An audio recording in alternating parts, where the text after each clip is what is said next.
চোর সন্দেহে এক যুবকের মাথার চুল কেটে ন্যাড়া করে দেওয়ার অভিযোগে ধৃত 5 যুবককে শিলচর আদালতে প্রেরণ করল কাটিগড়া পুলিশ। উল্লেখ্য, গত সোমবার বাইক চুরির সন্দেহে এক যুবককে কাটিগড়ার নুননগর মোহনপুরে প্রকাশ্যে মাথার চুল কেটে ন্যাড়া করে দিয়ে এবং উত্তম মধ্যম দিয়ে পুলিশের সমঝে দেওয়া হয়।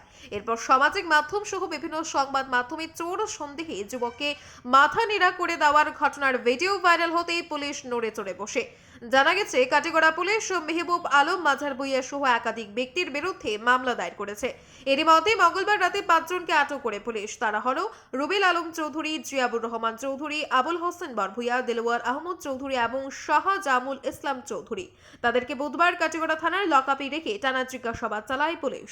বৃহস্পতিবার দুপুরে তাদেরকে শিলচর আদালতে প্রেরণ করে কাটিগড়া পুলিশ। চোর সন্দেহে এক যুবকের মাথার চুল কেটে ন্যাড়া করে দেওয়ার অভিযোগে ধৃত 5 যুবককে শিলচর আদালতে প্রেরণ করল কাটিগড়া পুলিশ। উল্লেখ্য, গত সোমবার বাইক চুরির সন্দেহে এক যুবককে কাটিগড়ার নুননগর মোহনপুরে প্রকাশ্যে মাথার চুল কেটে ন্যাড়া করে দিয়ে এবং উত্তম মধ্যম দিয়ে পুলিশের সমঝে দেওয়া হয়। এরপর সামাজিক মাধ্যম সহ বিভিন্ন সংবাদ মাধ্যমে চোর সন্দেহে যুবককে মাথা ন্যাড়া করে দেওয়ার ঘটনার ভিডিও ভাইরাল হতেই পুলিশ নড়ে চড়ে বসে।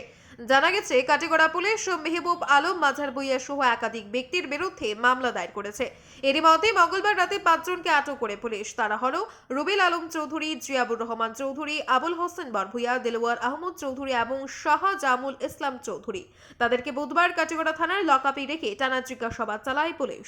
বৃহস্পতিবার দুপুরে তাদেরকে শিলচর আদালতে প্রেরণ করে কাটিগড়া পুলিশ। ব্যুরো রিপোর্ট, আজকের বরাক।